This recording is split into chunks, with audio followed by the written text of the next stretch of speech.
नमस्कार, BS TV देख रहे हैं आप और मैं हूं आपके साथ प्रीता उपाध्याय दीक्षित। और बीएस टीवी के आज के खास प्रोग्राम बजट स्पेशल में आप सभी का बहुत स्वागत है और मैं हूं आपके साथ नैन्सी शर्मा। तो जैसा कि सब जानते हैं कि कल देश का बजट आने वाला है, जिसका सभी को बेसब्री से इंतजार रहता है, क्योंकि इस बार का बजट भी खास होगा।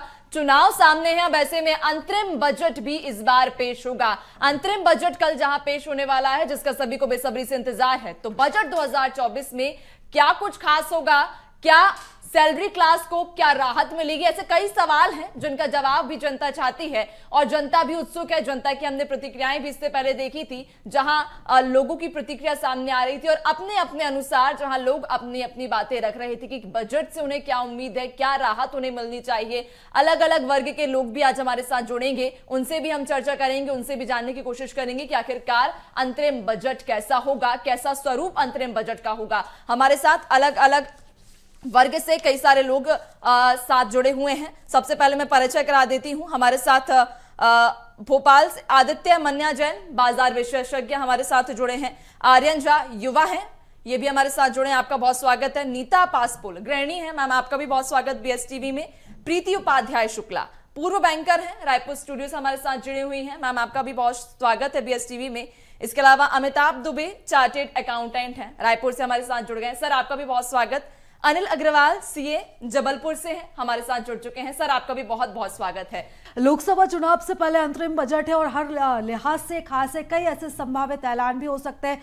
लोक लुभावन जो ऐलान है वो जनता के सामने सरकार रख सकती है। मैं अब सीधा रुख करूंगी अमिताभ दुबे जी का, जो कि चार्टर्ड अकाउंटेंट है। सर, मेरा सबसे पहला सवाल यही है, हम चर्चा को आगे बढ़ाएंगे और भी आपसे सवालों के जवाब हम जानने की कोशिश करेंगे, लेकिन सबसे पहले बतौर चार्टर्ड अकाउंटेंट आप 2024 के लोकसभा चुनाव से पहले इस अंतरिम बजट को कैसे देखते हैं? इस पर एक छोटी सी टिप्पणी आपकी। जी, सारे दर्शकों को नमस्कार करता हूं, सबको शुभकामनाएं देता हूं कि 2024 का हमारा बजट जनता के लिए हो, जनता की उम्मीदों पे खरा उतरे, क्योंकि ये कोई पूर्णकालीन बजट नहीं है, ये हम सभी जानते हैं। ये एक इंटरिम बजट है और ये कोई पहली बार नहीं हो रहा है कि कोई सरकार इंटरिम बजट प्रस्तुत कर रही है। हमने पहले भी देखा है कि जब कभी इंटरिम बजट प्रस्तुत किया जाता है तो कोई भी गवर्नमेंट हो, कोई भी सरकार हो, वो थोड़ा सा उसमें लोक लुभावन चीजें होती हैं जी। बेस काम, डेवलपमेंट के लिए कलाई वाले डिसीजंस ये ना होके जिसमें उस बजट की तारीफ हो, चुनाव में कोई बहुत ज्यादा दिक्कत ना हो बल्कि बेनिफिट मिले, ये चीजें फोकस में होती है। अभी अगर मैं बात करूं तो इस केंद्र सरकार ने किसान वाले मुद्दे पे काफी प्रॉब्लम भी झेला है, काफी तकलीफ भी देखी है। किसानों के हालात में कृषि कानून जो पास हुए थे उसे वापस लिया गया है। किसानों के मुद्दे स्टेट लेवल में भी बहुत देखने में आए हैं। 3 राज्यों के जो चुनाव हुए उसमें स्टेट लेवल पे किसानों के मुद्दे भी काफी हावी रहे, लेकिन ये गवर्नमेंट किसान की लोन माफी तरफ नहीं जा रही है। तो रूरल डेवलपमेंट के लॉन्ग लाइफ का प्लान, जैसे कि इक्विपमेंट के सब्सिडी, किसानों को अपडेट करना, किसानों को इंटरेस्ट माफी देना, लोन माफी तरफ न जाते हुए रूरल डेवलपमेंट, एग्रीकल्चर डेवलपमेंट, इसका फोकस होगा। दूसरा, चूंकि मोदी सरकार की एक प्रथम बात जो है कि डेवलपमेंट के लिए वो अपने डेवलपमेंट मॉडल प्रस्तुत करते हैं, तो जो बुनियादी ढांचा है, सड़क, रोड, डेवलपमेंट, ये जो चीजें हैं वो डेवलपमेंट में फोकस होगा। मोदी जी को अगर हम जानते हैं तो वो डिफेंस की तरफ में देश की सेना को मजबूत करने के लिए बहुत उन्होंने ध्यान दिया है, काफी बजट उन्होंने बढ़ाया है और सेना की तरफ में फोकस करके वो एक राष्ट्रीय मैसेज, देश के लिए काम करने का मैसेज भी देना चाहेंगे, क्योंकि बहुत सारी उनकी ऐसी पॉलिसी है जो केवल भारत को ही नहीं आसपास के कंट्रीज को भी इफेक्ट करती है। इसीलिए सेना का मजबूत होना बहुत जरूरी है, इसलिए डिफेंस में भी काफी पैसा बजट में जाएगा। एक और जो चीज है टैक्सेशन, जो कि हमारा प्राइम टॉपिक है, उसमें टैक्स में काफी जटिलता है। अगर मैं जीएसटी की बात करूं तो जीएसटी में हम सब जानते हैं कि लागू करने के समय से ऐसा लगा था कि साल 2 साल बाद शायद इसके कॉम्प्लिकेशन दूर हो जाएंगे और ये लाइन पे आ जाएगा। But as a being chartered accountant मुझे बोलने में कहीं भी तकलीफ नहीं है, क्योंकि हम लोग पब्लिक के बीच में जाते हैं, बिजनेसमैन से हम लोग फोकस करते हैं, बात करते हैं, नोटिस की जवाब हम देते हैं। तो आज भी अगर मैं जीएसटी की बात करूं, बहुत सारे कॉम्प्लिकेशंस हैं, बहुत सारे कॉम्प्लिकेशंस हैं। इतनी जटिलता आज भी है कि अगर एक व्यापारी से पूछा जाए तो बोलता है कि भैया जीएसटी का कॉम्प्लिकेशन हमारे लिए बहुत तकलीफदायक, हम व्यापार करें कि खाली टैक्सेशन पे ध्यान दें। तो मैं सरकार से उम्मीद करता हूं, बीइंग चार्टर्ड अकाउंटेंट, बीइंग एक व्यापारी, कि जो टैक्स के जो कॉम्प्लिकेशंस हैं वो थोड़े से इजी होने चाहिए, सरल होने चाहिए। और नो डाउट जो लिमिट्स हैं वो काफी कम है। 2.5 लाख की लिमिट मैं नहीं समझता, 5-7 साल अब तो मुझे याद भी नहीं है, पहले हम याद करते थे, शायद 8-10 साल हो गए। 2.5 लाख की लिमिट एज इट इज है, बेस लिमिट जो हम कहते हैं। उल्टा इनकम टैक्स में ओल्ड सिनेरियो, न्यू सिनेरियो, ये 2 चीजें आ चुकी हैं। बिल्कुल। तो टैक्सेशन में थोड़ा सा क्लियरिकेशन, थोड़ा सा सरलीकृत होना चाहिए, थोड़ा इजी होना चाहिए। ठीक है ये सर, हमेशा आपसे मान और के भी चल रहे आगे हैं। चर्चा करेंगे, बहरहाल, आपसे भी और हम चूंकि ये एंट्री राय बजट है, लेंगे, आपसे भी और हम जानने की कोशिश करेंगे, क्योंकि और भी कई सारे मेहमान हमारे साथ में जुड़े हुए हैं।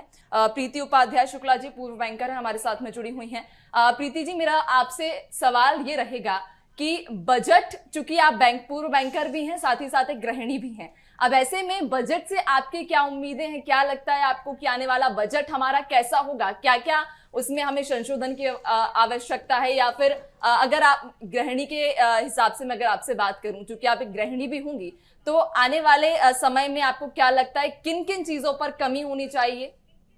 नैन्सी जी, देखिए, इस सरकार से उम्मीद ही करना ही अब हम महिलाओं ने छोड़ दिया है, आप ये कह सकती हैं। जब से सिलेंडर का खासकर देखिए महंगाई जिस चरम पर है, और इसमें सबसे इंपॉर्टेंट रोल 2 रहता है, एक सिलेंडर के प्राइसेस और एक पेट्रोल डीजल के प्राइसेस। तो इन दोनों पैरामीटर्स को देखें तो जिस तरह ये आसमान छू रहा है, इसके बाद इस सरकार से किसी भी तरह की उम्मीद करना, और हमने देखा 10 साल में इन्होंने इस कॉन्टेक्स्ट में कुछ भी किया नहीं। ये हर साल बजट का जब भी बात आता है तो हम महिलाएं इस बात को आगे बढ़ाती हैं कि हमें सिलेंडर सस्ता चाहिए, हमें पेट्रोल डीजल के प्राइसेस से निजात मिले, ताकि महंगाई, सब्जी के दाम, आज सब्जी के दाम 60% तक बढ़ गए हैं पिछले 2-4 महीने में। तो इस तरह की जो महंगाई से एकदम सिर पर चढ़ी हुई है, और हमारे घर का बजट पूरा जो बिगड़ा हुआ है, और जो बात कर रहे थे अभी दुबे जी यहाँ चार्टर्ड अकाउंटेंट जीएसटी की, तो हम बताएं हम एक बिजनेस भी करते हैं। हम लोग ये मजाक अब करने लगे कि हम लोग जाते हैं शॉपिंग करने, बगल में किराने दुकान से ब्रेड लेने भी जाते हैं, तो वो भी बताते हैं कि जीएसटी का आज रिटर्न भरना है, आज जीएसटी का नोटिस आ गया है, आज जीएसटी, मतलब हर कॉन्वर्सेशन में जीएसटी तो आ ही जाता है। ब्रेड भी खरीदने जाओ तो इतनी बुरी हाल आज ये इस अर्थव्यवस्था की इस मोदी सरकार ने कर दी है। निर्मला सीतारामन जी ने बजट के नाम पर पूरे देश का कमर तोड़ दिया है। ठीक है, तो इस बहुत ज्यादा उम्मीद नहीं है, हम ना उम्मीद है, लेकिन डिमांड जरूर है। डिमांड ये है कि राजस्थान में चुनाव था तो 450 सिलेंडर आपने राजस्थान में डिक्लेयर किया। आप सरकार से उम्मीद लगा के बैठे। तो आदित्य पूरे जी देश हमारे में, साथ जुड़ नैन्सी, चुके हमारी हैं। बात, हमारी आदित्य डिमांड जी ये है आप कि बाजार 450 एक्सपर्ट हैं, मेरा अगर सवाल राजस्थान आपसे में ये कर सकते रहेगा हैं, तो आप पूरे कि जैसे देश में हमने उसे क्यों नहीं लागू कर सकते? प्रीति जी मैं आपके पास वापस लौटूंगी। आदित्य जी से मैं सवाल पूछना चाहूंगी। आदित्य जी, आप बाजार एक्सपर्ट हैं और हम बजट के ऊपर चर्चा कर रहे हैं। जैसा कि हमने 2019 के अंतरिम बजट में ये देखा था कि सरकार ने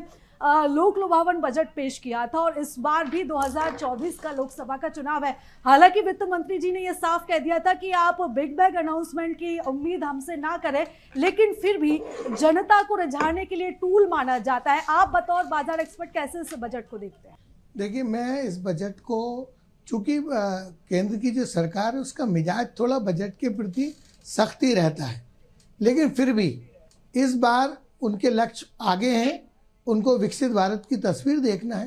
तो मुझे लगता है इस चुनावी, ये वाला जो बजट है इसमें चुनावी लॉलीपॉप थोड़ी बहुत होगी। हालांकि 5 महीने का बजट उन्होंने इंटरिम बजट दे रहे हैं, लेकिन फिर भी जो उम्मीद की जा रही है कि इसमें वो सरकार जो है टैक्स में थोड़ा सा लाभ दे सकती है, इनकम टैक्स में, डायरेक्ट टैक्स में कुछ लाभ दे सकती है, स्लैब कोई चेंज हो सकते हैं। दूसरा, जो टैक्स सेविंग की स्कीम है उनका 1.5 लाख से दायरा बढ़ाया जा सकता है, और एनपीएस का दायरा भी बढ़ाया जा सकता है। तीसरी बात, जो सबसे बड़ी बात चल रही है कि महिलाओं को किचन में क्या सुविधा हो सकता है इस बार पेट्रोलियम पदार्थ और पेट्रोलियम प्रोडक्ट पर सरकार कुछ ना कुछ राहत दे दे, जो कि चुनाव में एक बड़ा लॉलीपॉप हो सकता है। किसानों को जो डायरेक्ट बेनिफिट मिल रहे हैं उसमें भी उम्मीद की जा रही है। खासतौर से इस बार हेल्थ कॉन्शियस सरकार है, हेल्थ के ऊपर सरकार कोई आम आदमी को कोई बहुत अच्छी सूचना देने वाली है। मुझे माने लुआब तो चुनाव के ऊपर ही रहेगा, लेकिन फिर भी अगर पृष्ठभूमि में देखा जाए तो माननीय वित्त मंत्री सीतारमन जी और माननीय प्रधानमंत्री मोदी जी, उनको चुनाव से और बजट से कोई लेना देना नहीं रहता। लेकिन इस बार मुझे लगता है कि सरकार आम जनता को, मिडिल क्लास को, लोअर मिडिल क्लास को कोई किसी तरीके से निराश नहीं करेगी, क्योंकि उसे चुनाव में उसका 400 का जो लक्ष्य है वो बहुत बड़ा है। उसके लिए सरकार से लोग उम्मीद करेंगे कि कहीं ना कहीं हमको कोई अच्छी बजट में छूट मिले, तभी वो सरकार की तरफ आकर्षित हो सकते हैं। बिल्कुल आदित्य जी, जैसा कि आपने कहा भी कि लोकसभा का चुनाव नजदीक है, वैसे में चूंकि अंतरिम बजट है और ऐसे में ये भी देखा जाएगा कि वाकई में कोई ऐसी बड़ी घोषणा या कोई ऐसे निर्णय सरकार फिलहाल नहीं लेगी जिनसे जनता आहत होगी। बने रहिएगा और भी आपसे हम चर्चा करेंगे। हमारे साथ अनिल अग्रवाल जी सीए हैं, जबलपुर से हमारे साथ लगातार जुड़े हुए हैं। अनिल जी, मेरा अगला सवाल आपसे रहेगा कि हम देख रहे हैं कि अगर हम भारत की अर्थव्यवस्था की बात करें तो जीएसटी, जहां पहले इसको लेकर कई भ्रांतियां भी उत्पन्न हुई, लेकिन अब हम देख रहे हैं आज के परिवेश में कि जीएसटी लगातार बढ़ती जा रही है। जीएसटी का जो कलेक्शन है वो लगातार बढ़ रहा है और इससे कहीं ना कहीं भारत अर्थव्यवस्था के मामले में मजबूत हो रहा है। विश्व गुरु कहीं ना कहीं हमारा भारत बनता जा रहा है। अब ऐसे में लगातार अगर जीएसटी का कलेक्शन बढ़ता रहेगा तो आने वाले समय में आप कैसे देखते हैं ऐसी अर्थव्यवस्था अगर हमारी मजबूत होगी, जीएसटी कलेक्शन हमारा बढ़ेगा, तो इसे हम किन किन जगह पर अलग अलग तरह से इस्तेमाल कर सकते हैं? डेफिनेटली देखिए, आज प्रधानमंत्री जी जब जा रहे थे बजट सेशन शुरू करने के लिए, तो उन्होंने बोला ये अंतरिम बजट एक हमको डायरेक्शन देगा, हमारी अर्थव्यवस्था को डायरेक्शन देने वाला ये अंतरिम बजट हो। अब बात आती है, जैसे कि आपने पूछा कि जीएसटी टैक्स कलेक्शन के आंकड़े जो सरकार ने दिए हैं पिछले महीने, उसमें डायरेक्ट टैक्स कलेक्शन भी बढ़ा है, जीएसटी कलेक्शन भी बढ़ा। जो मुख्य परेशानी व्यापारी की है वो रिगार्डिंग इसके अनुपालन को लेके है, कंप्लायंस को लेके है, कि कुछ नियमों का सरलीकरण हो जिससे वो कंप्लायंस करने में आसानी। इसमें कोई शक नहीं कि जीएसटी में एक क्रांतिकारी कदम, जीएसटी टैक्स, और इससे सरकार को अर्थव्यवस्था में, टैक्स कलेक्शन में, टैक्स रिकवरी में मजबूती मिली है। और आज जो जरूरत है वो जरूरत है इसके उत्पादन की, इसको सरल करने की। और सरकार धीरे धीरे, हम पिछले 2017 जब से जीएसटी लागू हुआ है, सरकार एक के बाद एक कई कदम उठा रही है और उसको सरल करने की और लोगों की भावनाओं के अनुसार उसको मजबूत बनाने की कोशिश कर रही है। और हम आगे भी उम्मीद करेंगे कि ये जीएसटी एक्ट जो है न केवल अनुपालन में सरल होगा बल्कि हमारे को मजबूती प्रदान करेगा।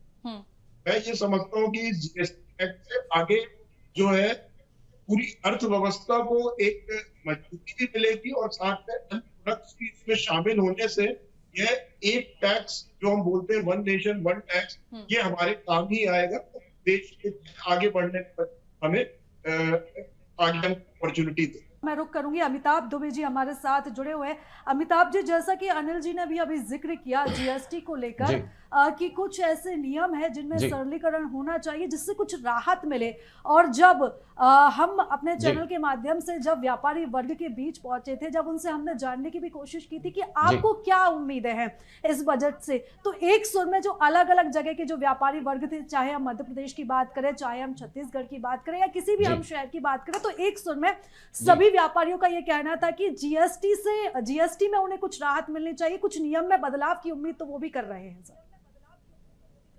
जी, ये अभी अनिल भाई ने बिल्कुल ठीक कहा जी कि टैक्स रिफॉर्म की अगर हम बात करें तो जीएसटी बहुत बड़ा कदम है। और ग्लोबल मार्केट को देखते हुए जिस दम पे आज हम विश्व की टॉप इकोनॉमी बन रहे हैं, तो being tax payer, being chartered accountant, हम जीएसटी को लाने की तो बहुत तारीफ करते हैं। बहुत अच्छी बात है कि विश्व के साथ हम मिलाकर चले, देश की इकोनॉमी भी बढ़ रही है। लेकिन इसका एक नेगेटिव पक्ष भी ये है कि इसमें बहुत सारे कॉम्प्लिकेशन हैं। देखिए, हम पॉजिटिव साइड में हैं, हम गवर्नमेंट के साथ में हैं। सारे चार्टर्ड अकाउंटेंट ने हजारों लाखों सेमिनार लिए हैं जिससे हम व्यापारियों को जीएसटी को समझा सके। इसका क्रेडिट हम सीए लोग को मिलना चाहिए। अगर हम सीए लोग साथ नहीं देते तो जीएसटी को इंप्लीमेंट करना संभव नहीं था। लेकिन इसमें कॉम्प्लिकेशन है, ये पक्की बात है। अनिल जी ने भी इस बात तरफ ध्यान दिया, ये टैक्स वाकई जटिल हो गया है। अभी मैडम ने भी इस बात को कही कि गृहिणियां भी इस बात से चिंतित हैं कि जब ये बिल उनको मिलता है, दिखती है जीएसटी कभी 5%, कभी 18%, तो उनको लगता है कि हमारे जेब से पैसे जा रहे हैं। और उसके बाद एक व्यापारी की मैं बात करूं तो हर मंथ जब वो रिटर्न फाइल करता है तो उसको लगता है कि मैं व्यापार करूं या टैक्स पटाऊं जी। और कई जगह उसको, अभी खैर समय कम है, मैं पूरी बातें नहीं बता पाऊंगा, अगर मैं जीएसटी में माल खरीदता हूं, मैंने जीएसटी पे किया, मैंने माल परचेस किया, और जिससे मैंने माल परचेस किया वो अगर कहीं पोर्टल पे जीएसटी पे नहीं करे तो डिपार्टमेंट ये मानती है कि साहब मैंने जीएसटी पे नहीं किया। बहुत शॉर्ट में मैं आपको बता रहा हूं, ये एक बहुत बड़ा टेक्निकल मैटर है कि मैंने एक नंबर पे व्यापार किया, मैंने माल खरीदा लाखों करोड़ रुपए का, मैंने जीएसटी पे कर दिया, वो पोर्टल पे अगर नहीं दिख रहा है उसके कारण मुझे क्रेडिट नहीं मिलता। अब इसमें बताइए मेरी क्या गलती जी। तो ऐसे कई बेसिक चीजें हैं, ऐसे कई बेस चीजें हैं जिसमें इनोसेंट व्यापारी को तकलीफ हो रही है, ये फैक्ट बात है। गवर्नमेंट सेंसिटिव है, संवेदनशील है, और इससे बढ़िया मौका नहीं होगा। वाकई लोक लुभावन बजट आए, जनता को राहत मिले, हम सभी होपफुल हैं। देश आगे बढ़ रहा है, इकोनॉमी हमारी आगे बढ़ रही है और विश्व गुरु बनने जा रहे हैं। मैं तो भारत के 140 करोड़ जनता से अपील करूंगा कि सब के सब पॉजिटिव रहिए, अच्छा सोचें, अच्छा बोलें, तो निश्चित रूप से अच्छा बजट आएगा, ऐसा मेरा मानना है। बिल्कुल और अब अमिताभ जी, निर्मला जैसा कि सीतारमण आपने जी को पहला जिक्र भी बजट किया प्रस्तुत कि नहीं अब कर हम रही हैं। विश्व गुरु बनने की राह पर है, मेरा इसी उनके से पास एक 5 मिलता बार का जुलता सवाल experience भी आदित्य है। जी आपसे भी है। आदित्य जी, जैसे कि हम देख रहे हैं कोविड काल के बाद से भारत विश्व में तेजी से बढ़ती हुई इकोनॉमी है, हम तेजी से आगे बढ़ रहे हैं और लगातार हर सेक्टर में, अभी हमने देखा था कि सेमीकंडक्टर शॉर्टेज भी हुआ था जिसमें मोबाइल और ऑटोमोबाइल सेक्टर में काफी दिक्कतों का सामना भारत को करना पड़ा था, और उसके बाद से अब भारत इस दिशा में भी आत्मनिर्भर बनने की ओर है। इसको लेकर आप क्या सोचते हैं? देखिए, मैं बहुत पॉजिटिव हूँ। मेरे पूर्व जो वक्ता थे अनिल जी, उन्होंने ये बात सही की कि अच्छा बोलें, अच्छा सोचें। जब अच्छा बोलेंगे, अच्छा सोचेंगे तो अच्छा आएगा। आज की तारीख में 9 के 9 सेक्टर जो हैं, जो बड़े सेक्टर हैं, जो पावरफुल सेक्टर हैं, जिनसे इकोनॉमी स्ट्रांग हो रही है, वो 9 के 9 सेक्टर अगर स्टॉक मार्केट्स के देखा जाए तो लाइफ टाइम हाई बना रहे हैं। कोई भी सेक्टर कहीं पीछे नहीं है। दरअसल मार्केट में डिमांड इतनी बनी हुई है कि हमारी जीडीपी ग्रोथ भी अभी भी, कल भी जो घोषणा हुई कि लगभग 7% के लगभग आ जाएगी। तो दूसरा, एक जो कोरोना के बाद से जो कार्य हुए हैं, दरअसल इसमें एक और चीज़ बड़ी हुई कि जो वर्क फ्रॉम होम का जो सिस्टम चालू हुआ है उसमें पैसे की बचत बहुत ज़्यादा हुई और वही पैसा मार्केट में लग रहा है। मैं माननीय वित्त मंत्री जी से आपके चैनल के माध्यम से निवेदन करूंगा कि 2-3 चीज़ें अभी भी अगर आप जोड़ें तो उसमें बहुत फायदा हो सकता है। सबसे बड़ी बात तो ये, आप हाउसिंग सेक्टर को इंफ्रास्ट्रक्चर का दर्जा दे दें, लो कॉस्ट हाउसिंग में आप थोड़ी सी छूट दें, जिससे पूरी कैपिटल को कंज्यूमर ड्यूरेबल में बाहर आएगी। दूसरी बात, जो स्टार्टअप है, एआई के स्टार्टअप है और फूड प्रोसेसिंग के स्टार्टअप है, तो भारत की भौगोलिक स्थिति देखते हुए आप उन्हीं जगह पर जहाँ जिस चीज़ की पैदावार है, उस फूड प्रोसेसिंग इंडस्ट्रीज को वहाँ 100% सब्सिडी पर लगभग 2 साल के लिए दें, तो उससे भी। तीसरी बात, इस सरकार को रोजगार ओरिएंटेड बिजनेस और इंडस्ट्री लगाना चाहिए। बिल्कुल। आज देश में एक तो 46 करोड़ की बात चल रही है, लेकिन बेरोजगारी भी कहीं ना कहीं सुरक्षा की तरह मुंह बाय खड़ी हुई है। बिल्कुल। तो आज माननीय वित्त मंत्री जी को, माननीय प्रधानमंत्री जी को जिस तरीके से वो 2048 में विकसित इकोनॉमी की बात करते हैं, तो हमारे देश का जो स्किल लेबर है, जो स्किल स्टूडेंट्स हैं, उनको फिट करना भी बहुत जरूरी है।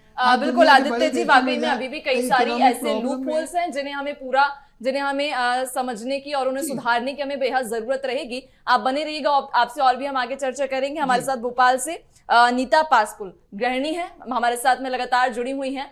नीता जी, मैं आपकी ओर आना चाहूंगी, क्योंकि आप एक गृहिणी हैं। आप ही के हाथ में अगर हम देखें तो बजट तो आएगा ही, लेकिन जो हमारे हस्बैंड कमा कर लाते हैं, वो जो हमें पैसा देते हैं, उसके बाद हमें अपना एक अलग बजट बनाना होता है। अब चूंकि आप कैसे देख रही हैं, बजट कल आ रहा है, क्या उम्मीद है आपको बजट से? उम्मीदें तो बहुत सारी होती हैं और हर साल होती हैं, और हर साल मुझे चैनल पे बुलाया जाता है ये बोलने के लिए कि बजट में क्या उम्मीदें हैं, लेकिन उम्मीदों पर कभी भी खरा नहीं उतरा जाता है। जितने बार अब गैस सिलेंडर, सब्जी भाजी, हर चीज़ आप देखिए, जैसा कि प्रीति जी ने बताया कि गैस सिलेंडर, अब महिलाओं को, अब आप गैस सिलेंडर में बिल्कुल भी कमी नहीं आ रही है। एक तरफ तो आप महिलाओं को आत्मनिर्भर बनाने की बात कर रहे हैं, अगर महिला आत्मनिर्भर बन रही है तो वो अपना गाड़ी खुद व्हीकल चलाकर सामान लेने जा रही है, तो पेट्रोल के भाव कहाँ कम हो रहे हैं।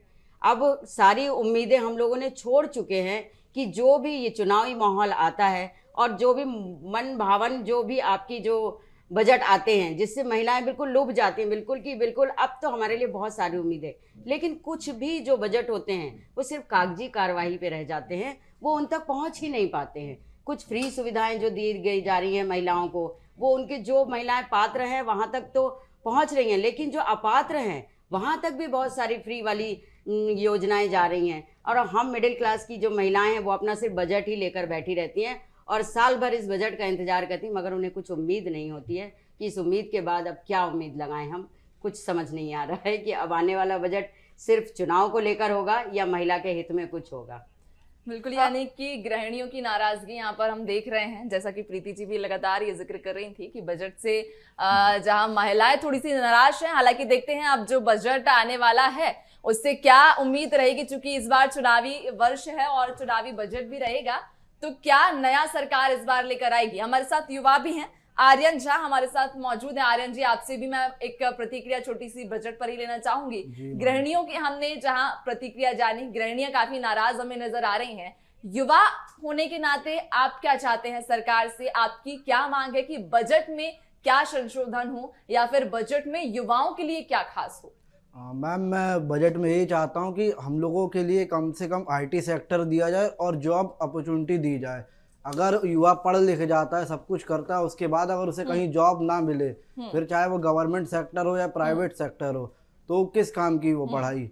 कई जगह हम भी जाते हैं अगर इंटरव्यू देने के लिए, तो सामने वाला हमसे क्वालिफिकेशन तो ठीक है, वो अगर मैंने अगर मेरी पढ़ाई में 2 लाख रुपए अगर खर्च किया है तो मेरा इतना है, मुझे मिनिमम कहते हैं एवरेज सैलरी मैक्सिमम 20,000 तक तो मिलनी चाहिए ना पर मंथ के हिसाब से, लेकिन वो चीज़ नहीं दी जाती है। क्यों? क्योंकि गवर्नमेंट जो है उन लोगों कंपनियों को लाती नहीं है यहाँ पर। IT सेक्टर यहाँ है नहीं हमारे इधर, जो कि हमें चाहिए हो। और एजुकेशन में जो चीज़ इन्हें देनी चाहिए कि लोगों को एजुकेशन सही हो, पढ़ाई लिखाई हर एक चीज़ बढ़िया होनी चाहिए। अगर आदमी को यहीं पे सारी चीज़ें मिल जाए तो क्यों वो हिंदुस्तान छोड़ के बाहर क्यों जाएगा जॉब करने या पढ़ने के लिए भी।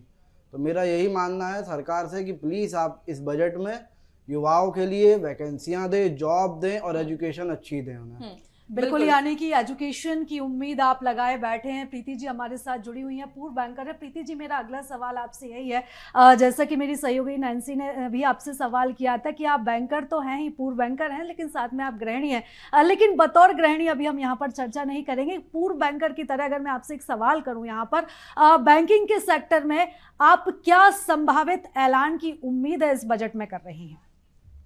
जी, उससे पहले एक चीज जरूर बोलना चाहेंगे कि ये तो हम चारों महिलाएं इस बात पे अग्री करके, मतलब एक ही तरफ है, कोई कॉन्ट्रडिक्शन भी नहीं हम चारों महिलाओं में कि हम बहुत निराश है ऑलरेडी इस सरकार से बजट को लेकर के। और एक युवा बैठे हैं, उनकी भी नाराजगी स्पष्ट जाहिर है। तो लोक लुभावन बजट एक तरफ होता है और साथ ही साथ हम अनिल जी को ये बात, उनका ध्यान, आदित्य जी को सॉरी, अटेंशन अट्रैक्ट करना चाहेंगे कि नो डाउट आज हाईएस्ट लेवल पर है स्टॉक मार्केट, लेकिन आज भी इंडिया कंज्यूमर इकोनॉमी है, प्रोड्यूसर इकोनॉमी की तरफ कदम बढ़ाते भी कुछ खास नजर नहीं आ रहा है। तो ये बहुत बड़े चैलेंजेस एज अ बैंकर। अब आप हमसे अगर पूछें तो बैंकिंग सेक्टर सपोर्ट करता है पूरी इकोनॉमी को, एंड किसी तरह का मेजर चेंज बैंकिंग में हम एज अ बैंकर हम एक्सपेक्ट बिल्कुल नहीं कर रहे हैं इस बजट में, क्योंकि एज इट इज ये इंटरिम बजट है। तो इसमें बैंकिंग सेक्टर के तहत तो कुछ भी नहीं होगा। हाँ, बैंकिंग सेक्टर ने स्टॉक मार्केट को बहुत सपोर्ट किया, पूरे इकोनॉमी को जो सपोर्ट किया है, उस तरह से अगर आप देखें तो बैंकर्स के कुछ डिमांड रहे हैं जिसको फुलफिल आज तक नहीं अभी तक किया गया है।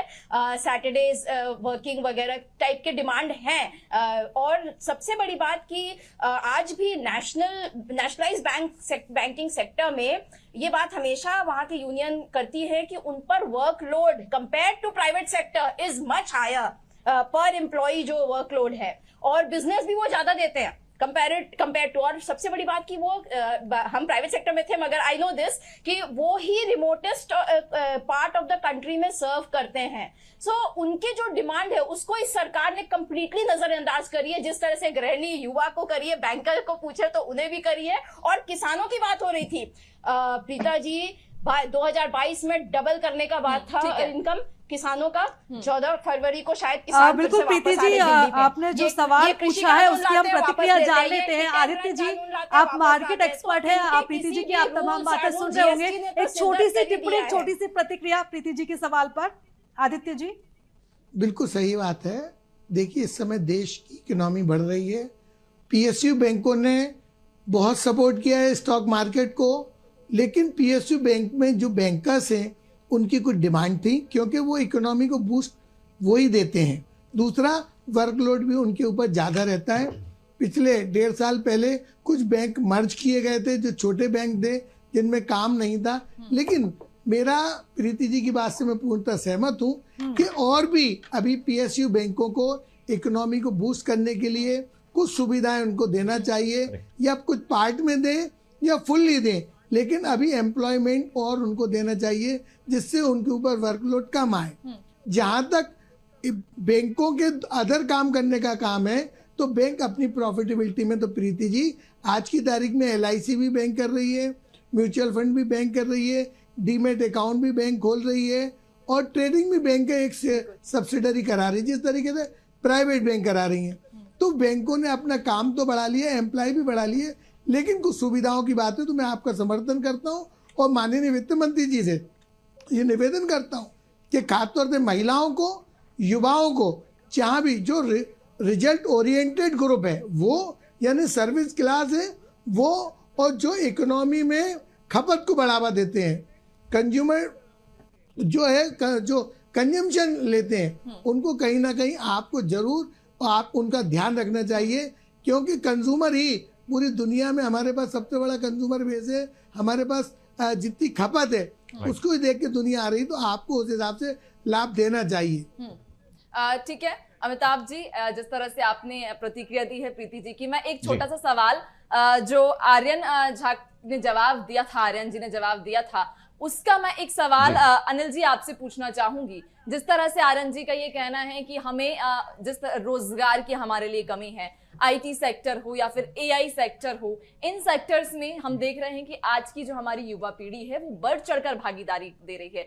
चाहे हम बात आईटी सेक्टर की कर ले या हम एआई की कर ले, आर्टिफिशियल इंटेलिजेंस की हम बात करें, इस दिशा में आपको क्या लगता है कि क्या सरकार को इस दिशा में या इन सेक्टर्स में किसी कोई बड़ी योजना लाने की, या फिर युवाओं को इन सेक्टर्स में आसानी से नौकरी मिल सके या युवा आसानी से पढ़ाई कर सके, इस दिशा में कोई काम करना चाहिए?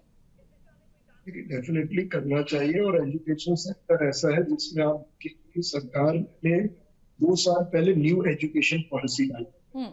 आज न्यू एजुकेशन पॉलिसी का जो बेसिक उद्देश्य वो यही है कि रोजगार ओरिएंटेड शिक्षा युवाओं को मुहैया कराई जाए। आज आईटी सेक्टर की बात करेंगे तो इंडिया आज एक बहुत बड़ा हब है। यहाँ के जितने स्टार्टअप्स हैं वो 1/3 स्टार्टअप जो वर्ल्ड के हैं वो इंडिया से ग्रो हो। बिल्कुल। और स्टार्टअप्स के लिए गवर्नमेंट की पॉलिसी है उनको अगले 5 साल 10 साल उनको इनकम टैक्स फ्री रखा जाए। तो कहने का मतलब ये है कि सरकार चाहे इनकम टैक्स के माध्यम से, चाहे इनडायरेक्ट टैक्स के माध्यम से, चाहे पॉलिसी नीति बना के कोशिश पूरी कर रही है एक ऐसा एजुकेशन हब। आज आईआईटीज आप देखिए, पहले कितने आईआईटी होते थे, आज कितने आईआईटी हैं। चाहे एमबीए कॉलेजेस हो, लॉ कॉलेजेस हो, हर सेक्टर में मेडिकल कॉलेजेस हो, सरकार की पूरी कोशिश है कि ज्यादा शिक्षा की व्यवस्था देश में पॉसिबल हो वो करे और युवा को ही इसका लाभ मिलेगा। आज गवर्नमेंट कॉलेजेस इसमें जिस फीस पे या जिस क्वांटम पे शिक्षा कराई जा रही है, मुझे लगता है कि ये एक समय वाली बात है। आने वाले में अगले 4-5 सालों में आप पाएंगे कि ये जो गवर्नमेंट की जो शिक्षा नीति है और शिक्षा में जो काम हो रहा है उसके रिजल्ट युवाओं को रोजगार के माध्यम से उनकी एबिलिटी की जो युवा शक्ति है, जो उनकी काम करने की क्षमता है, उसके अनुसार आप पाएंगे कि उनको काम भी मिलेगा और एक डेवलपमेंट भी। बिल्कुल, जिस तरह से आपने भी ये बात कही है कि आईटी सेक्टर्स में, आईटी सेक्टर हो या फिर एआई का सेक्टर हो जो कि अभी बूम पर है, और देख भी रहे हैं कि सभी युवा इन्हीं सेक्टर्स में ज्यादातर भागीदारी दे रहे हैं और अपना रुझान भी, इंटरेस्ट जो है वो इन सेक्टर्स में ही ज्यादा है। मैं आपकी ओर रुख करना चाहूंगी अमिताभ दुबे जी। जिस तरह से प्रीति जी का एक सवाल जी। था कि हमारे देश में कंज्यूमर्स ज्यादा हैं और प्रोड्यूसर्स कम हैं, इसको लेकर आप क्या कहेंगे? क्योंकि देखिए अभी देख रहे हैं कि जहां अब एक नई दिशा में हम लोग रुख कर रहे हैं, चाहे हम अगर वाहनों में यहाँ हम बात करें तो इलेक्ट्रिकल व्हीकल्स का इस समय चूंकि दौर अब ज्यादा देखा जा रहा है, हर दूसरा व्यक्ति इलेक्ट्रिकल व्हीकल्स की ओर रुझान कर रहा है। इलेक्ट्रिकल व्हीकल्स में जो लिथियम बैटरी का सबसे ज्यादा उपयोग किया जाता है वो भी अब हमारे देश में पाई जाने लगी है।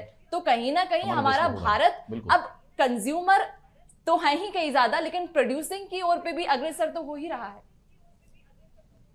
जी नैन्सी जी, आपने बिल्कुल ठीक बात बोली है और मैं जो हमारे साथी बैंकर हैं उनकी बात से भी सहमत हूं, प्रीति जी से, कि कुछ तकलीफ वर्तमान में जरूर हो रही हैं, बट ये एक सृजन काल है, देश का हम सृजन कर रहे हैं। और जब सृजन होता है, न्यू फॉर्मेशन होता है, जब कोई हम नई चीज बनाते हैं, देश आगे बढ़ाने की बात करते हैं, तो जितने वर्किंग आज हो रहे हैं, मैं नहीं समझता कि आजाद भारत के बाद में इस लेवल पे काम कभी हुआ है। बिल्कुल। आज हम विश्व गुरु बनने जा रहे हैं, आज हम आत्मनिर्भर भारत बनने जा रहे हैं। आज वैक्सीन के लिए हम दूसरे देश के मोहताज नहीं है, दूसरे देश को हम वैक्सीन भेज रहे हैं। एक एक वैक्सीन के लिए महीनों सालों हमको इंतजार करना पड़ता था और वो विदेशी कंपनी हमको ब्लैकमेल करती थी पहले, और आज भारत गर्व के साथ में पूरे विश्व को वैक्सीन बांट रहा है। ये भारत की इमेज है। बिल्कुल। आज विश्व इमेज को देखिए यार, वो ऐसे ही नहीं होती। पूरे विश्व के लोग आर्थिक शक्ति भारत को ऐसे ही नहीं मान रहे हैं। भारत आत्मनिर्भरता की ओर आगे बढ़ रहा है।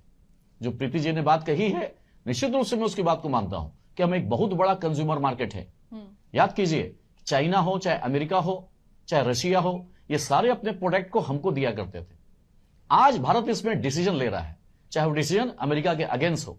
चाइना से अगर कोई डील करनी हो वो हम करते हैं, नहीं करना हो हम रिजेक्ट करते हैं। रशिया जिसके लिए नाटो के अगेंस्ट में जा रहा है, अगर वो पेट्रोल हमको सस्ते में भारत के हिसाब से हमको रशिया से मिल रहा है तो हम रशिया से लेते हैं, और अगर कोई डील हमको अमेरिका से करनी है वो हम अमेरिका से करते हैं। तो ये जो स्थिति भारत की आज बनी है, ये भारत को निश्चित रूप से 5 ट्रिलियन इकोनॉमी को क्रॉस करेगा, लिख लीजिए आप।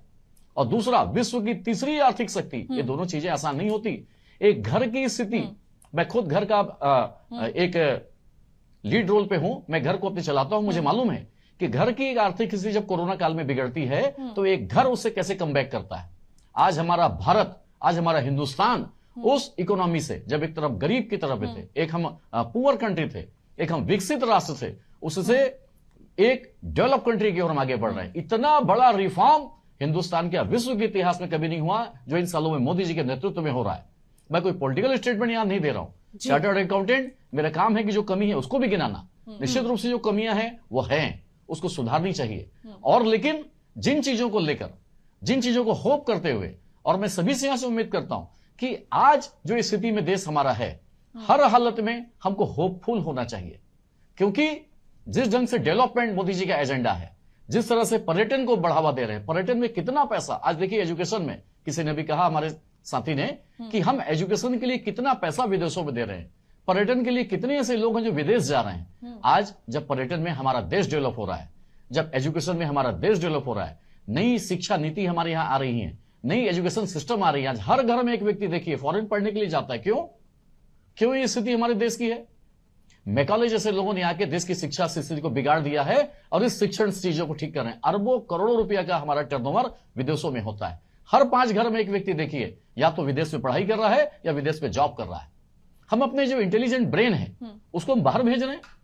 इन सब चीजों को वापस लाने की जरूरत है और इन सब चीजों को वापस लाकर देश में लगाने की जरूरत है। यही मोदी जी कर रहे हैं और ये आसान नहीं है, इसमें समय लगता है। ये एक सृजन है। जिस तरह से सृजन का दर्द होता है तो इस दर्द को हमको समझना पड़ेगा और मैं आज भी होपफुल हूं। बिल्कुल अनिल जी, जैसा कि आपने एक बहुत अच्छी यहाँ पर बात कही कि अभी हम सृजन काल में, यानी कि सृजन हो रहा है और जब सृजन काल होता है तो कई चुनौतियां भी होती हैं। मैं सवाल ले लेती हूँ, आर्यन जी हमारे साथ जुड़े। आर्यन जी, आप युवा हैं, कई उम्मीदें हैं आपकी और युवा शक्ति जिसमें भारत सबसे ज़्यादा आगे है, बतौर युवा आप क्या सोचते हैं? जैसा कि अभी अनिल जी की बात भी आप सुन रहे थे कि भारत जो है वो विश्व गुरु बनने की राह में, कई सेक्टर ऐसे हैं जैसा कि अभी आदित्य जी ने भी जिक्र किया था कि 9 के 9 सेक्टर जिसमें तेजी से उभार आ रहा है, और खास तौर पर कोविड काल के बाद हमने ये देखा था कि भारत तेजी से बढ़ती हुई अर्थव्यवस्था है। एक युवा के नाते सरकार से हमारी कई उम्मीद है, जैसा कि अभी आपने भी बोला था कि रोजगार होना चाहिए, हमें रोजगार के लिए दूसरे शहरों में जाना पड़ता है, हमें अपने ही क्षेत्र में रोजगार नहीं मिलता है, लेकिन एक देश का युवा होने के नाते आप इस पूरे परिप्रेक्ष्य को कैसे देखते हैं? मैम, मैं अनिल जी से और अमिताभ जी से एक ही सवाल पूछना चाहूँगा। आपने बात करी है पढ़ाई की, मैंने जो बोला था कि लोग पढ़ने के लिए बाहर जाते हैं, आप मुझे बता दीजिए, मोदी जी 10 साल यहाँ पे उनका रहा है शासन, 10 साल में एक भी नया IIM या फिर ITI कॉलेज या TIT कुछ भी ऐसी यूनिवर्सिटी दी हम लोगों को बना के जिसमें हमारी पढ़ाई हो सके अच्छे से। और अगर जो गवर्नमेंट कॉलेजेस हैं वहाँ पर कभी आप खुद भी जाके देखिएगा कि वहाँ पर एजुकेशन कैसी होती है। कोई मिडिल क्लास फैमिली का बंदा इतना नहीं हो सकता सर कि 10 लाख रुपए पर मंथ जाके फ़ीस जमा करे, और अगर 10 लाख वो फ़ीस देता भी है और अगर वो फिर वो जॉब भी ढूंढता है तो उसको जॉब कितने की मिलती है? 10,000, 20,000, 15,000। आप खुद बता दीजिए कहाँ पर हो रहा है काम।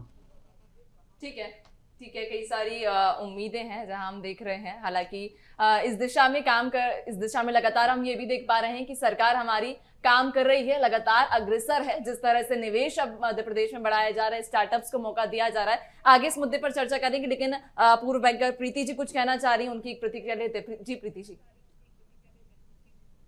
देखिए, सरकार काम कर रही है तो सरकार का काम है काम करना, और देश आगे बढ़ रहा है। हम सभी चाहते हैं देश आगे बढ़े। देश आज इस स्थिति में सिर्फ मोदी सरकार में नहीं बढ़ा है, पिछले आजादी के बाद से एक यहाँ के जो सिटीजन्स हैं उनका कंट्रीब्यूशन है उसमें। और अगर कोई कभी ये बात बोलता है कि पिछले 10 साल में ही हुआ जो हुआ, तो आप अपमान करते हैं यहाँ के नागरिक का, जिन्होंने यहाँ पर डैम्स बने हैं, जो पावर प्लांट्स बने हैं पिछले 70 सालों में, और जो IIT और IIM की बात हो रही है, आज युवा डिमांड कर रहे हैं, क्योंकि वहां से निकले हुए लोगों का डिमांड पूरे विश्व में है, वो सेटअप किया है।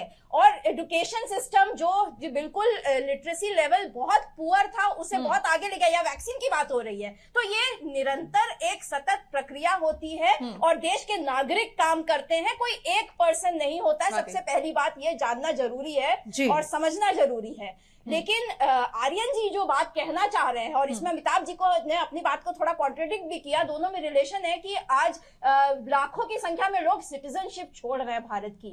अगर देश इतना पॉजिटिव होना चाहिए, हम भी पॉजिटिव है, बहुत पॉजिटिव है, लेकिन शुतुरमुर्ग नहीं बनना चाहिए कि वास्तव में देश की स्थिति जो है और एक भ्रम पाल करके बैठ जाए कि हम तो विश्व गुरु बन गए हैं। हमें विश्व गुरु बनना है और हर भारतीय इस पर अडिग है और उस तरफ अग्रसर है। मगर ये मानना होगा कि अगर देश का युवा नाराज है, अगर देश की महिलाएं निराश हैं, तो आखिर ये फायदा मिल किसे रहा है? अगर आप प्रीति जी, जिस तरह से आपने कहा कि विश्व गुरु हम बनने की राह में हैं, अभी हम विश्व गुरु पूरी तरह से नहीं बने हैं, लेकिन इस राह में हम ये प्रक्रिया जो है वो लगातार जारी है। क्योंकि जिस तरह से हम देख भी रहे हैं, मैं आर्यन जी ने जो एक सवाल किया था स्टार्टअप्स का या IIM IIT का, मैं उसको लेकर अनिल जी आपके पास आना चाहूंगी, आपको रुक करूंगी। हम देख रहे हैं कि एक नाराजगी जहां सामने आ रही है, हालांकि अभी के परिवेश में ये भी देखा जा रहा है कि MSME सेक्टर को भी बढ़ावा दिया जा रहा है, निवेश के रूप में, जहां हमारा जो अब देश है वो निवेश फ्रेंडली देश के रूप में उभर कर सामने आ रहा है। फंडिंग की जा रही है स्टार्टअप्स को लेकर, उन्हें एक क्राइटेरिया भी दिया जाता है, उन्हें एक समय की सीमा भी दी जाती है कि आप इतने समय तक अगर नहीं उभर पाते हैं तो आप उतने समय तक इंटरेस्ट ना दीजिए या उतने समय तक EMI ना चुकाइए। यानी कि कहीं ना कहीं हमारी जो सरकार है वो स्टार्टअप्स को बढ़ावा भी दे रही है, और जो भी नए स्टार्टअप्स उभर कर आ रहे हैं, ग्लोबल समिट हमें देखने को मिल रहा है। ग्लोबल समिट में इस बार भारत ने जहां अध्यक्षता की है, तो वाकई कहीं ना कहीं विश्व गुरु बनने की राह पर है। हालांकि पूरी तरह से नहीं बना है, लेकिन बनने की राह पर जरूर है। आपने बिल्कुल सही कहा। एक कोशिश वाली बात होती है। आज जैसा कि प्रीति जी ने भी बोला कि ये एक सतत प्रक्रिया है। आज सरकार कोई भी रहे, आज जो मैक्रो इकोनॉमिक्स के फंडामेंटल्स है वो सेम रहे। आज उस पे काम करने की आवश्यकता है। कहीं जगह खामियां हैं, कहीं जगह अच्छाई है, तो खामियां कहाँ पे है? आज देश के नागरिक होने के नाते, आज देश में एक बुद्धिजीवी होने के नाते आपका ये कर्तव्य बनता है कि जो भी सरकार है हम उसको सजेशन दें, हम उसको इनपुट्स दें कि आप किन सेक्टर पे काम करिए।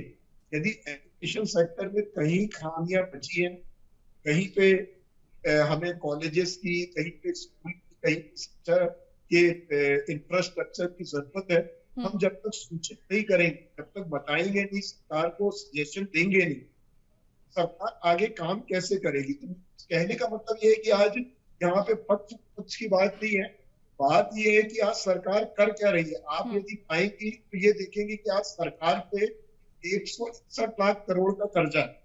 कई बार बात होती है कि ये कर्जा बढ़ता जा रहा है, बट यदि यह सरकार कर्ज ले रही है तो ये कर्ज को इंफ्रास्ट्रक्चर, हमारा जो आधारभूत संरचना इसके ग्रोथ में लगा रही है। यदि ये आधारभूत संरचना हमारी बढ़ेगी, इससे उद्योगों को बढ़ावा मिलेगा।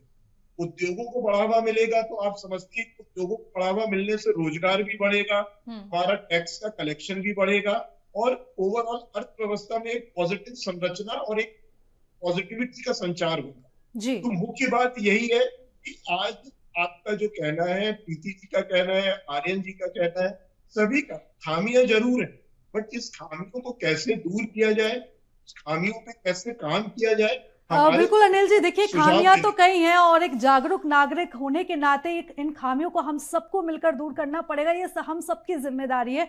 एक आखिरी सवाल मैं आदित्य जी आपसे ले लेती हूँ, आप बाजार एक्सपर्ट हैं, मैं आपसे ये समझना चाहती हूँ, एक नारा था मेक इन इंडिया, अगर हम भारत की इकोनॉमी की बात करें तो मेक इन इंडिया से भारत की इकोनॉमी में पहले में और अब में क्या अंतर आया है? देखिए, मेक इन इंडिया जब नारा चालू हुआ और केंद्र सरकार ने उसको सपोर्ट किया, इंडस्ट्रीज को सपोर्ट किया, तो लगभग हम पिछली स्थितियों से 60 से 70% हम उभर कर आगे आ गए हैं। आज ये आलम है कि हम अपने देश का जो कंज्यूमर है उसका कंजम्पशन तो पूरा कर ही रहे हैं, हम आस पड़ोस के देश के अलावा भी अन्य देशों का कंजम्पशन भी हम अपने यहाँ से एक्सपोर्ट कर रहे हैं।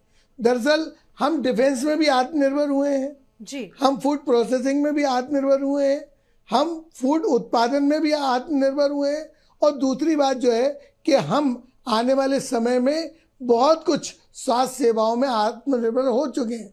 आज हमारे यहाँ से दवाइयाँ, वैक्सीन भी निर्यात हो रही हैं। तो कुल मिला के अगर हम देखें तो ये सरकार ने ऐसा नहीं कि काम नहीं किए, पूर्व वक्ता ने कुछ उनको लगता है कि कहीं ना कहीं काम नहीं हो, तो देखिए सृजन काल में जब काम होते हैं, जब कोई भी मशीन बनती है या कोई चेंजेस होते हैं तो कहीं ना कहीं दुख दर्द होता है। नया सूरज उगने के लिए हमको 8 घंटे रात का इंतज़ार भी करना पड़ता है, आप तो इस बात को भी समझिए।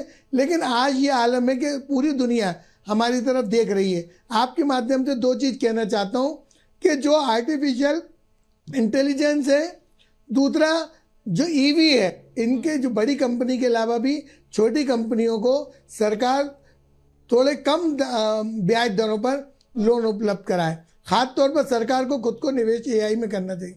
तीसरी बात, दुनिया में सब टैक्स पेयर हैं, लेकिन भारत में जो टैक्स पेयर हैं वो अभी देने का काम करते हैं। सरकार को चाहिएगा कि जिस तरीके से जो एक वर्ग को उन्होंने आयुष्मान की सुविधा दे रखी है, तो जो इनकम टैक्स पेयर जिस स्लैब में आता है उस हिसाब से उनको एक प्रीमियम हेल्थ कार्ड भी इशू करना चाहिए। उनको सरकार को अपने टैक्स पेयर का कम से कम हेल्थ इंश्योरेंस कराना चाहिए। ये आज की तारीख में बहुत बड़ा सवाल है। हर बजट में सिर्फ एक ही बात होती है कि टैक्स पेयर से कितना लिया जाए, इंडस्ट्री से कितना लिया जाए, लेकिन देने की बात नीचे की तरफ होती है। मैं उस बात से सहमत हूँ, निश्चित तौर पर हम कमा रहे हैं, लेकिन टैक्स पेयर की तरफ भी सरकार को देखना चाहिए। जहाँ तक ग्रोथ की बात है, जहाँ तक इन्फ्लेशन की बात है, जहाँ तक जीडीपी की बात है, जहाँ तक ब्याज दरों की बात है, हम सब में धीरे धीरे कंफर्ट हो रहे हैं। ये बजट के बाद जब नई सरकार चुन के आएगी, अगर ग्रोथ ओरिएंटेड सरकार को मौका मिलता है तो निश्चित हमारे कदम उज्जवल भारत की तरफ होंगे। हम विकसित भारत की तस्वीर लिखने के लायक अभी बन गए हैं, लेकिन हम अब लिखने के लायक भी बन जाएंगे। बिल्कुल आदित्य जी, आपने सही कहा कि लगातार हमारी सरकार अग्रसर तो है ही, नए नए जहां उपलब्धियां भी हमारी सरकार अब धीरे धीरे कर हासिल कर रही है। विश्व गुरु की राह पर हम लगातार बने हुए हैं। आप बने रहिएगा, आपसे मैं बिल्कुल और भी आगे चर्चा करूंगी, क्योंकि हमारे साथ में नीता पासपुल, गृहिणी, भी हमारे साथ मौजूद हैं। नीता जी, जिस तरह से प्रीता जी ने एक बात कही थी कि कई सारे लूप होल्स हैं, लेकिन एक जिम्मेदार नागरिक होने के नाते चूंकि अभी हम विकास की ओर अग्रसर हैं, अभी हम विकास कर रहे हैं, विकास हमने पूरी तरह से किया नहीं है, तो एक जिम्मेदार नागरिक होने के तहत हम सभी को एकजुट होकर हमारे देश के प्रति समर्पित होना पड़ेगा, हमारे देश के विकास में सहयोग देना होगा। जी बिल्कुल सहयोग देना होगा और दे भी रहे हैं, सभी लोग सहयोग कर रहे हैं, दे रहे हैं, लेकिन जो सरकार से उम्मीदें हैं उस उम्मीद का तो हमें ही सामना करना पड़ रहा है। उच्च वर्ग की महिलाओं को तो कुछ फर्क नहीं पड़ रहा है, जो भी सुविधाएं दे रहे हैं, जो फ्री लग रही हैं वो निम्न वर्ग के लोगों का है, लेकिन मिडिल क्लास क्या करेगा? मिडिल क्लास के लिए तो कोई सुविधा नहीं है। हेल्थ, कोरोना काल में जितना लोगों ने हेल्थ पे सफ़र किया है वो आज भी सफ़र कर रहे हैं, कई बीमारियों से लोग ग्रस्त हैं, लेकिन हेल्थ में हमें मिडिल क्लास वालों को कुछ भी बेनिफिट नहीं हो रहे हैं कहीं से भी, किसी भी हॉस्पिटल से।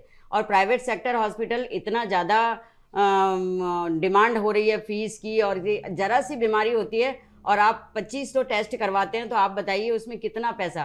तो एक महिला हर तरफ से एक अच्छा नागरिक होने का फ़र्ज तो निभा रही है, लेकिन वो सरकार से ये भी उम्मीद लगाई है कि उसका घर का बजट, वो बजट अपना बीमारी पे खर्च करे, बच्चों के एजुकेशन पे खर्च करे, या अपना आटा चावल दाल गैस इस पे खर्च करे।